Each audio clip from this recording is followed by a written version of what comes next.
Hello everyone and welcome to Wings Ekudan. I am Saurabh Mahajan. This is the lecture series regarding previous year questions of Indian polity. दिसंबर 2022 में JKSSB के द्वारा जो जेकेपीएसआई का paper conduct किया गया था और उसमें इंडियन पॉलिटी को लेकर कौन कौन से क्वेश्चंस पूछे गए थे, आने वाले 10 से 12 दिनों में हम लोग उन्हीं क्वेश्चंस को डिस्कस करने वाले। आज का जो टॉपिक रहने वाला है ये बिल्कुल बेसिक चीज जो कि डेवलपमेंट ऑफ इंडियन कॉन्स्टिट्यूशन के बारे में बात कर रहे हैं। इसके साथ ही में constituent assembly, sources and features borrowed और प्रीएम्बल, इन सब टॉपिक्स को हम लोग आज के लेक्चर में कवर अप करेंगे और डे बाय डे हम लोग बाकी के टॉपिक्स को भी डिस्कस करेंगे। So let's begin with the topic. Here comes the first question, which of the following does not lie in the preamble of the Indian constitution. 8 दिसंबर की इवनिंग शिफ्ट को यह क्वेश्चन पूछा गया था कि इनमें से प्रीएम्बल में कौन सी चीज मेंशन नहीं है। Options are republic, option B democratic, option C socialist और ऑप्शन डी फेडरल। तो वी नो रिपब्लिक, डेमोक्रेटिक और सोशलिस्ट ये तीनों चीजें हमारे प्रीएम्बल में ऑलरेडी मेंशन है। फेडरल जो चीज है ये हमारे कॉन्स्टिट्यूशन में मेंशन, ये हमारे प्रीएम्बल में मेंशन नहीं है। इनफैक्ट ये हमारे कॉन्स्टिट्यूशन में भी कहीं पे मेंशन नहीं है। ठीक है, the right answer for this question is federal. Preamble की अगर हम लोग बात करें, प्रीएम्बल में एक बारी अमेंडमेंट हो चुकी है। It is the part of Indian constitution. कई सारे केसेस को देखते हुए हमारे पास में आज का जो स्टेटस है इसका प्रीएम्बल का, it is the part of Indian constitution. हालांकि ये किसी को भी एम्पावर नहीं करता है और ना ही कॉन्स्टिट्यूशन के द्वारा दी हुई किसी भी पावर को रोकता है। 42nd amendment act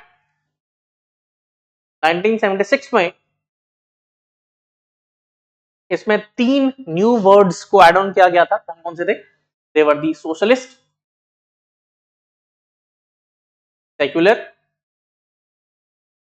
and integrity.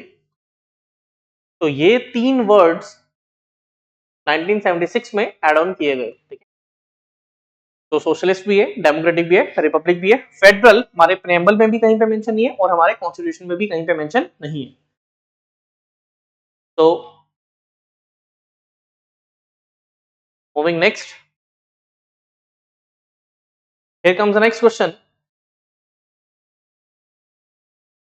What is adopted within the emblem of Constitution of India from Maurya Dynasty? Maurya Dynasty से एम्बलम में क्या चीज अडॉप्ट की गई है? ऑप्शंस आर वर्ड सत्यमेव जयते। ध्यान रखना ये चारों चीजें जो यहाँ पे मेंशन है ये हमारे एम्बलम में है। बट मौर्य डायनेस्टी से हम लोगों ने क्या चीज बोरो की है उसके बारे में क्वेश्चन पूछा जा रहा है।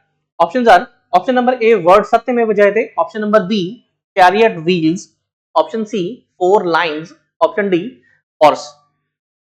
तो अगर हम लोग बात करें सत्यमेव जयते की, ये हमारे एम्बलम में मुंडक उपनिषद से बोरो किया गया है। मुंडक उपनिषद में ये चीज मेंशन है।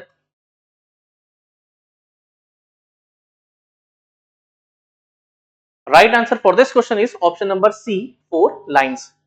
उसकी लाइन कैपिटल से हम लोगों ने इस चीज को बोरो किया है जो कि हमारे एम्बलम में। Right answer is option number C 4 lines.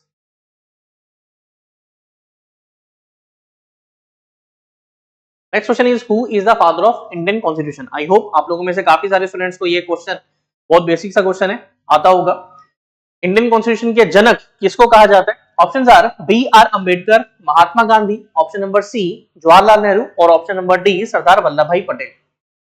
तो the right answer for this question is option number A B R Ambedkar. Vallabhbhai Patel की अगर हम लोग बात करें तो यहाँ पे वर्ड मेंशन है सरदार। वल्लभ भाई पटेल का नाम वल्लभ भाई पटेल था, सरदार उनको टाइटल दिया गया था। किसके द्वारा दिया गया था? महात्मा गांधी के द्वारा इनको सरदार का टाइटल दिया गया था। और कौन से सत्याग्रह के दौरान दिया गया था? बारडोली सत्याग्रह। ठीक है, बारडोली सत्याग्रह के दौरान इनको ये टाइटल मिला।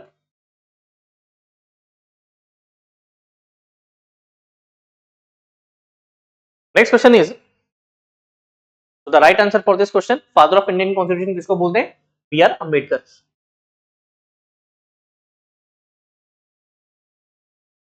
Next question is, in Indian preamble the inspiration of liberty, equality and fraternity is derived from which revolution. कौन से रेवोल्यूशन से आइडियल्स ऑफ लिबर्टी, इक्वालिटी और फ्रेटर्निटी को बोरो किया हुआ है इंडियन प्रीएम्बल में? Options are Russian revolution, option B American revolution, option C French revolution और ऑप्शन डी इंडस्ट्री रेवोल्यूशन. तो the inspiration of liberty, equality, fraternity, ये हम लोगों ने बोरो किए हैं कहां से? ये हम लोगों ने बोरो किए हैं फ्रेंच रेवोल्यूशन से. okay? So the right answer is French Revolution.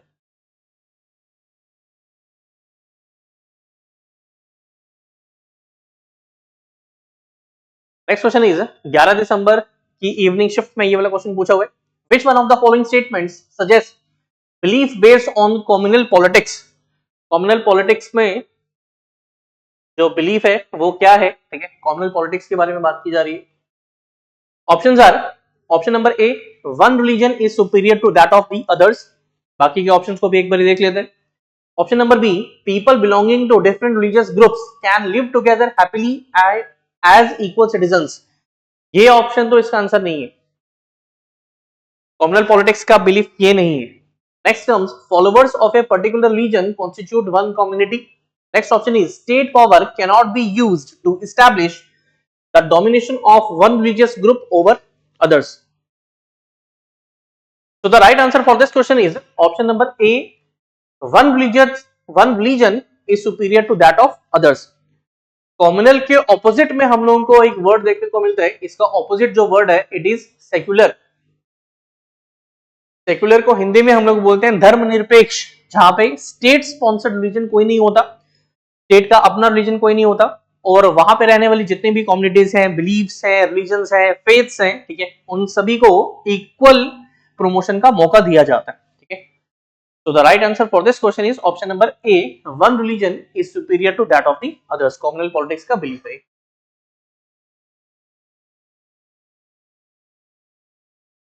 Moving next,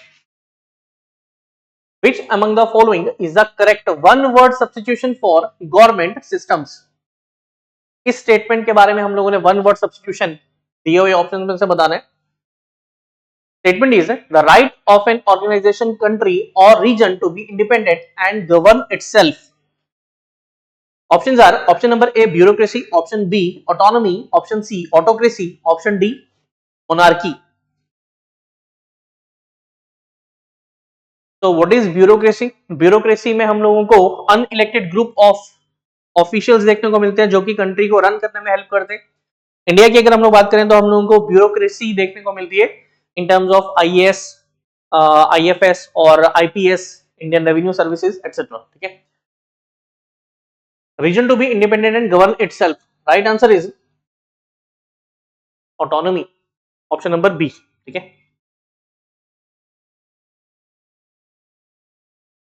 next question is who was the vice president of interim government 1946. 1946 में बनी इंटरिम गवर्नमेंट के वाइस प्रेसिडेंट कौन थे, उपराष्ट्रपति कौन थे? 11 दिसंबर मॉर्निंग शिफ्ट में क्वेश्चन पूछा गया. Option number A, vice Roy. तो 1946 में इंडिया का वाइस रॉय कौन था? इस टाइम पीरियड में इंडिया का वाइस रॉय था लॉर्ड वेवल,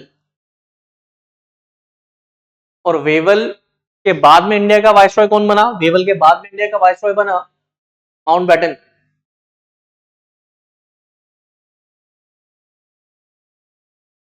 March 1947 में Mountbatten became the Viceroy of India, and when on 15th August 1947 India got independence, Mountbatten became the Governor General of Independent India. In fact, the first Governor General of Independent India. इसके बाद में हम लोगों को इकलौते governor general of India देखने को मिलते हैं जो कि इंडियन थे. He was C. Rajagopalachari, Chakravarti Rajagopalachari. Vice President of Interim Government was Pandit Jawaharlal Nehru. Right answer is option number D. Doctor Rajendra Prasad की अगर हम लोग बात करें, he was the first president of independent India.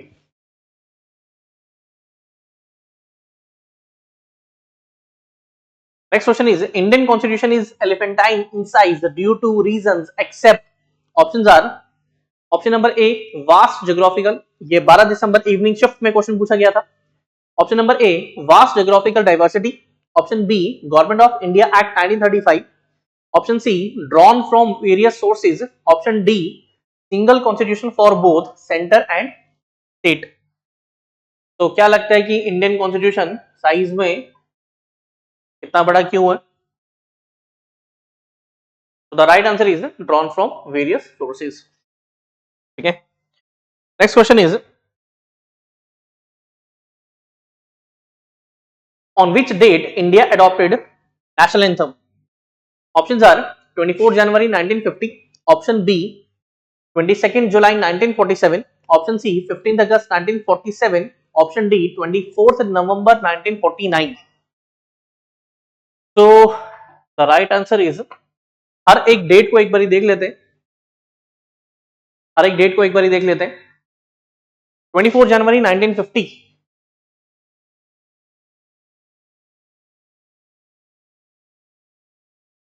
हाँ, तो 24 जनवरी 1950 को क्या हुआ?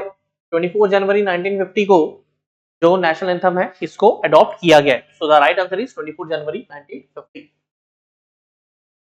Then comes the date 22nd July 1947. 22nd July 1947 date का सिग्निफिकेंस इसलिए है क्योंकि इस दिन जो हमारा फ्लैग है इसको अडॉप्ट किया गया था. Flag adopted. तो हमारा फ्लैग क्या है? इट इज ट्राई कलर, इसकी रेशो है 2:3. और देन कम्स 15 अगस्त, इंडिपेंडेंस डे है ये. 24 नवंबर, एज सच 24 नवंबर का कोई सिग्निफिकेंस नहीं है, 26 नवंबर का है, because on 26 November 1949 our constitution was adopted. National anthem की अगर हम लोग बात करें, नेशनल एंथम क्या है हमारा? इट इज जन गण मन. और ये किसके द्वारा लिखा गया? ये लिखा गया था गुरुदेव रविंद्रनाथ टैगोर के द्वारा.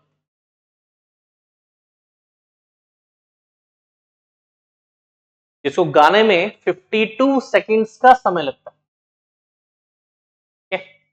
और नेशनल सॉन्ग क्या है हमारा? It is Vande Mataram. वंदे मातरम लिखा गया था बंकिम चंद्र चट्टोपाध्याय के द्वारा. 1882 में उन्होंने एक बुक लिखी आनंद मठ, वहां पर उन्होंने नेशनल जो सॉन्ग है वंदे मातरम उसका मेंशन किया. So the right answer is 24 January 1950. Next question is, according to preamble, which value dictates that India is a free nation and no external power can dictate the government of India? preamble के accordingly कौन सी value है जो इस चीज को निर्धारित करती है कि इंडिया एक फ्री कंट्री है और कोई भी external power government of India को डिक्टेट नहीं कर सकती? Options are equality, option B sovereignty, option C fraternity, option D justice. So the right answer is sovereignty. Sovereignty का मतलब होता है संप्रभुता. कोई भी एक्सटर्नल अथॉरिटी इंडिया को डिक्टेट नहीं कर सकती because we are a free country. Fraternity का मतलब क्या है? फ्रेटर्निटी का मतलब है ए सेंस ऑफ ब्रदरहुड, भाईचारा.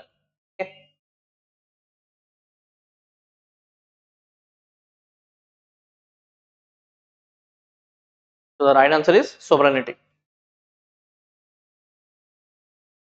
Next question is, ideal of justice,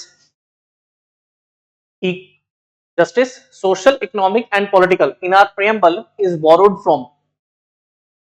Ideal of justice हमने कहां से बोरो किया हुआ है? Options are America, option B Russia, option C British, option D Canada.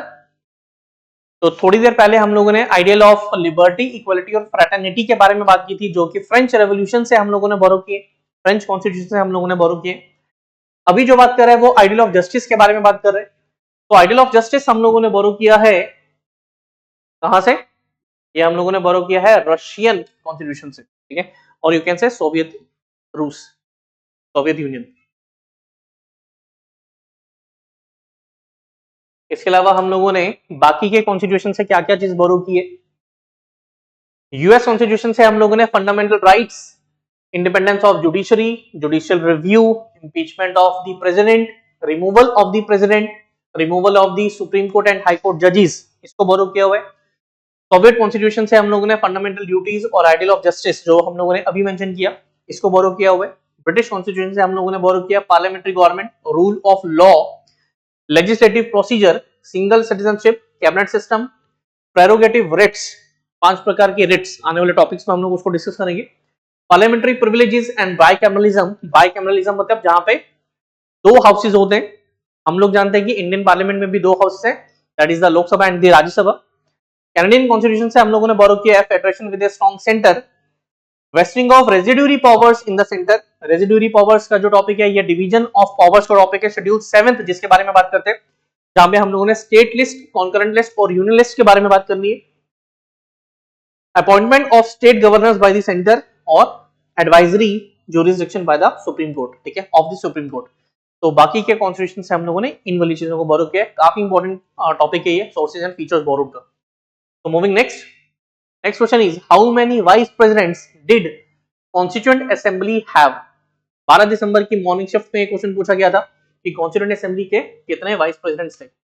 Constituent assembly के बारे में थोड़ी सी बात कर लेते हैं पहले। तो इंडिया के पास में इंडिया की कॉन्स्टिट्यूएंट असेंबली होनी चाहिए, ये 1934 में सबसे पहला आइडिया दिया गया था, किसके द्वारा, एम.एन. रॉय के द्वारा। इसके बाद में हम लोगों को देखने को मिलता है 1935 में ऑफिशियली इंडियन नेशनल कांग्रेस ने डिमांड रखी कि हमारे पास में हमारी कॉन्स्टिट्यूएंट असेंबली होनी चाहिए। इसके बाद में हम लोगों को कई सारे मिशन भारत में देखने को मिलते हैं, क्रिप्स मिशन था, वेवल प्लान था, फिर उसके बाद में कैबिनेट मिशन आया। 1946 के कैबिनेट मिशन के अंतर्गत में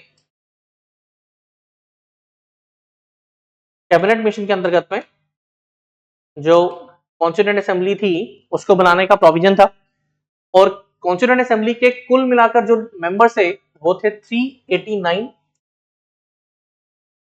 जिसमें से 93 जो लोग थे वो प्रिंसली स्टेट्स के थे,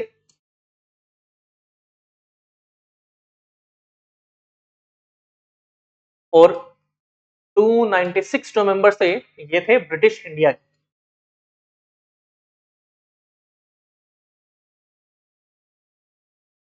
कॉन्स्टिट्यूएंट असेंबली की पहली जो मीटिंग हुई, the first meeting was held on 9th December 1946, जिसमें अध्यक्ष बने डॉक्टर सच्चिदानंद सिन्हा।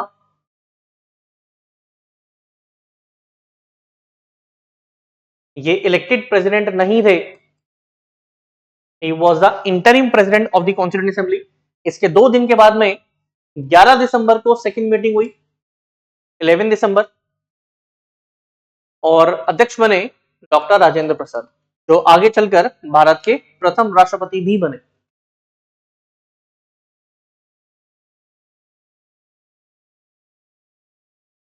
तो vice presidents of constituent assembly कितने थे, ये 2 थे। कौन कौन थे, एक का नाम था H.C. Mukherjee and one was V.T. Krishnamachari.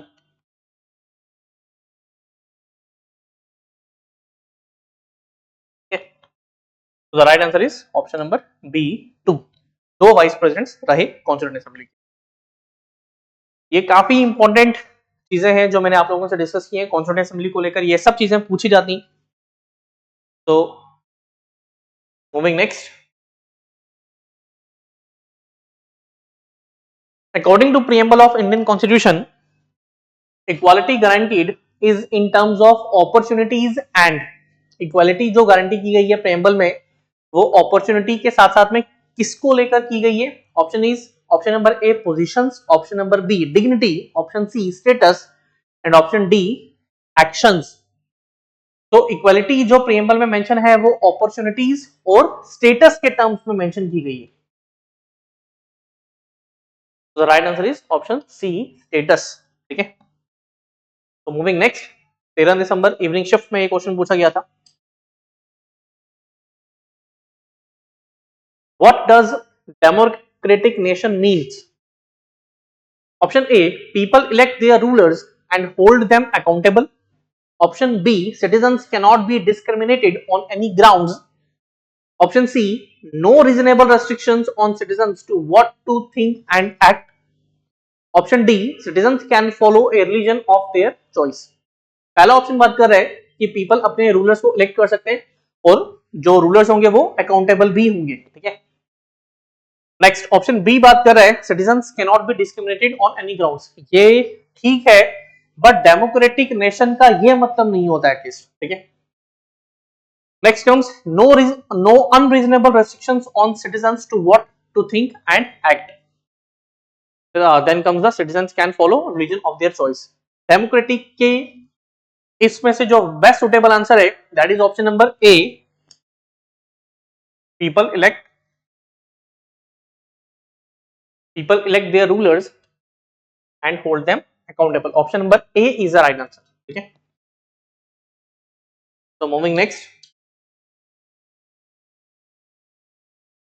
how many princely states were there in geographical boundaries of the India before independence?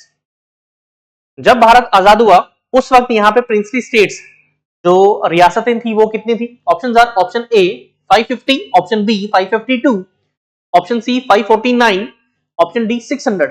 काफी क्लोज ऑप्शन दिया हुए हैं, 549, 550, 552 and option D is 600।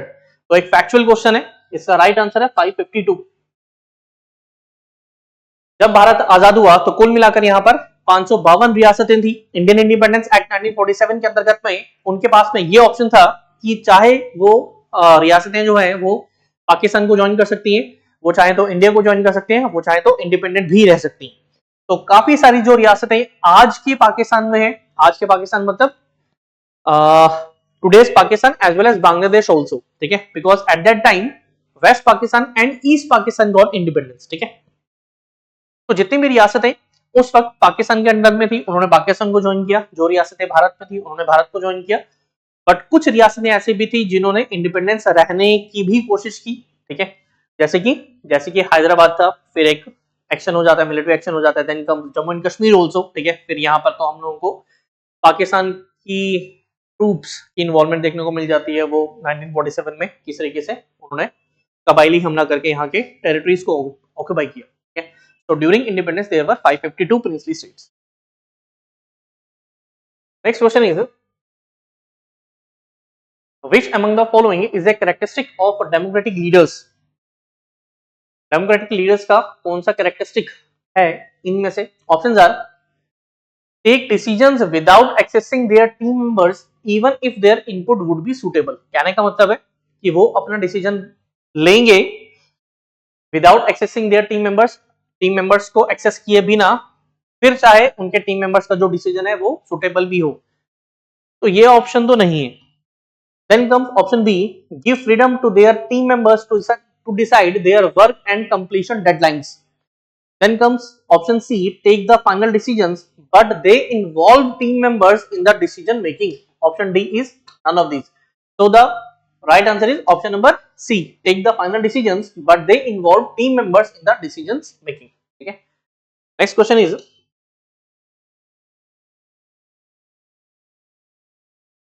Liberty of dash, ये 16 दिसंबर इवनिंग शिफ्ट में क्वेश्चन पूछा गया था। Liberty of dash is not mentioned in the preamble. Preamble को लेकर काफी बारी क्वेश्चंस पूछे हैं, काफी सारे क्वेश्चंस पूछे हुए हैं। किसकी लिबर्टी, इनमें से किसकी लिबर्टी प्रीएम्बल में मेंशन नहीं है?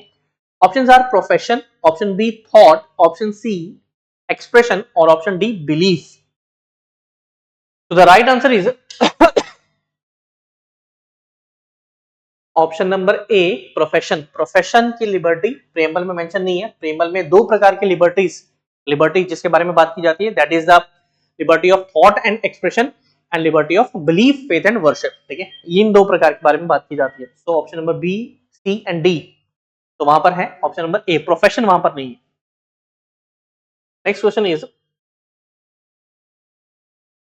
How many seats were allocated in constituent assembly for princely states? अभी थोड़ी देर पहले हम लोगों ने कॉन्स्टिट्यूएंट असेंबली को लेकर काफी लंबा डिस्कशन किया। 389 उसके टोटल जो नंबर ऑफ सीट्स थी वो 389 थी और जो प्रिंसली स्टेट्स को थी वो थी 93। ठीक है, तो 93 is the right answer.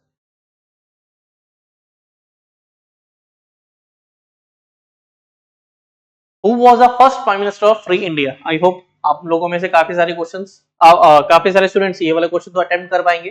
Right answer is Pandit Jawaharlal Nehru. Pandit Jawaharlal Nehru is the right answer. Doctor Rajendra Prasad, he was the first president of India।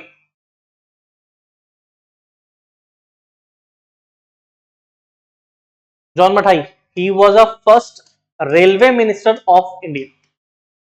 okay?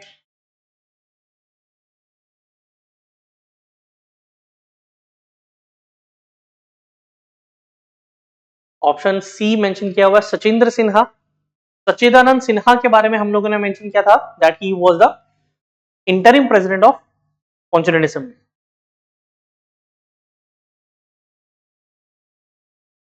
Next is what does the word fraternity mean in our constitution. Word fraternity का क्या मतलब है? थोड़ी देर पहले हम लोगों ने जब चीजें डिस्कस कर रहे थे वहां पर हम लोगों ने इस चीज को भी डिस्कस किया था। फ्रैटर्निटी का मतलब होता है sense of brotherhood. Right answer is option number C. The political part of Indian constitution closely follows the constitutional system of. Options are option A Ireland, option B Russia, option C Canada, option D United Kingdom. Political part of Indian constitution ये follow करता है constitutional system of कौन सी country को? 17 दिसंबर evening shift में question पूछा गया था। Right answer is option number D United kingdom. India was the colony of the British UK. ठीक है, तो उन्हीं के पॉलिटिकल सिस्टम को हम लोग क्लोजली फॉलो करते हैं। ठीक है,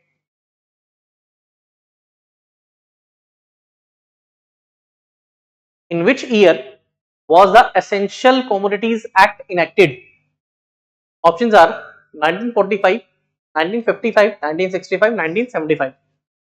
1945 सी एलिमिनेशन मेथड से इसको चेकआउट करते हैं। 1945 तो इसका ऑप्शन हो नहीं सकता क्योंकि डेफिनेटली एसेंशियल कमोडिटीज का जो एक्ट है ये इंडियन इंडिपेंडेंस एक्ट के बाद ही आया हुआ है और यू कैन से इंडिया की आजादी के बाद आया हुआ है। ठीक है, 1965, 1975 ये भी ऑप्शन नहीं हो सकते। रीजन भी एसेंशियल कमोडिटीज को लेकर ये फासला बहुत ज्यादा बढ़ जाता है। So the right answer is 1955। ठीक है, जब during the period of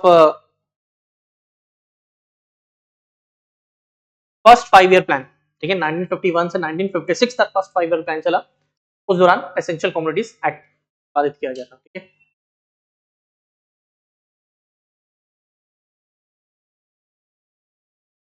next question is arrange the following events in the order of their chronology. ठीक है, क्रोनोलॉजी के ऊपर क्वेश्चंस काफी बारी पूछे जाते हैं। ये हिस्ट्री के पर्सपेक्टिव से भी इंपॉर्टेंट क्वेश्चन है।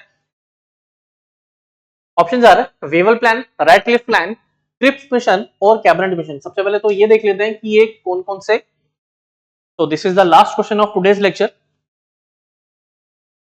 ये कब कब आए थे? वेवल प्लान की अगर हम लोग बात करें, it came in 1945, Ratcliffe Plan 1947, Cripps Mission 1942 and cabinet mission 1946। तो सबसे पहले आ रहा है सी। तो सबसे पहले सी को देखते हैं। ऑप्शन नंबर बी या ऑप्शन नंबर डी में से कोई हो सकता है। ठीक है, इसके बाद में है ऑप्शन नंबर ए। तो B is the right answer. ठीक है, सी, ए, डी और बी, बहुत बढ़िया। ठीक है, तो the right answer is option number B. इस तरीके से आप लोग इस इन वाले क्वेश्चंस को चेकआउट कर सकते हो। एक या दो ऑप्शन भी अगर आप लोगों को सही तरीके से पता चल रहे हैं तो कुछ एलिमिनेशन मेथड लगाकर और कुछ कॉमन सेंस लगाकर आप लोग क्वेश्चंस को सॉल्व कर सकते हो। ठीक है, so this is the last question of today's lecture. I hope आप लोगों को लेक्चर समझ में आया हुआ है। One thing I want to make sure कि आप लोगों में से जो भी स्टूडेंट्स जेकेपीएसआई की तैयारी कर रहे हो, एज सच वहां पे पॉलिटी वर्ड मेंशन नहीं है जनरल स्टडीज के कंपोनेंट में, बट हम लोग ये चीज जानते हैं कि जनरल स्टडीज के कंपोनेंट में पॉलिटी एक इंपॉर्टेंट रोल प्ले करता है।